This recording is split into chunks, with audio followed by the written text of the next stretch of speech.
Ses fidèles l'appellent le prophète. Il soigne les malades d'une pression de la main. TB Joshua est sans doute l'un des télévangélistes et guérisseurs les plus connus au Nigeria. Chaque semaine, il réalise des miracles devant des dizaines de milliers de personnes dans son église gigantesque à Lagos.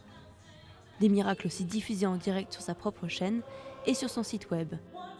De quoi garder son public captivé et les finances au beau fixe.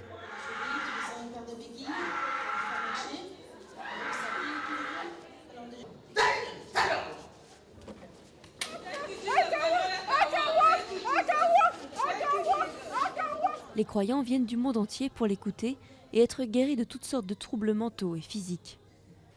Félix assure qu'il souffrait depuis des années d'une maladie dégénérative des os, jusqu'à ce que TB Joshua le touche. J'étais un peu nerveux quand il a commencé à me soigner. Je sentais la pression monter et quand le prophète a dit « Vous êtes libre », je me suis levé et c'est comme si je n'avais jamais été malade. J'étais guéri. La religion est partout au Nigeria, un pays divisé entre le nord majoritairement musulman et le sud chrétien. Les non-croyants comme Bamidele sont rares.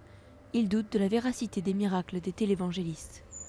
Somebody that's never learned, been able to hear or speak, start speaking English after 35 years of being deaf and dumb. Quelqu'un qui n'a jamais pu entendre ou parler se met soudain à parler anglais après avoir été sourd pendant 35 ans et les gens y croient et ils donnent de l'argent pour ça. C'est grave. De notre côté, nous disons aux gens que c'est normal de poser des questions, que c'est normal d'être différent, que c'est normal de remettre en cause des choses auxquelles on a cru toute sa vie.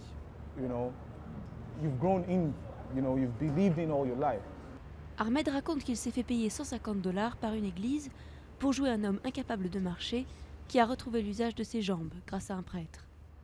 Le pasteur a pris de l'huile d'olive. Il a prié avec l'huile d'olive. Et il m'en a mis dessus. J'ai commencé à... C'est un mensonge, mais la congrégation ne savait rien. Ils ont cru que c'était un miracle. Mais de notre côté, c'était juste du business. À l'église, les miracles continuent sous l'œil des caméras et TB Joshua atteint l'acmé de son sermon en prêchant un évangile de l'abondance. Pour sauver vos dollars, au nom de Jésus. Pour sauver votre carrière, au nom de Jésus. Au nom de Jésus, mais aussi d'autres croyances. L'église de TB Joshua s'appelle la synagogue Église de toutes les nations et n'hésite pas à assimiler des éléments d'autres religions dans un syncrétisme qui convient à ses fidèles.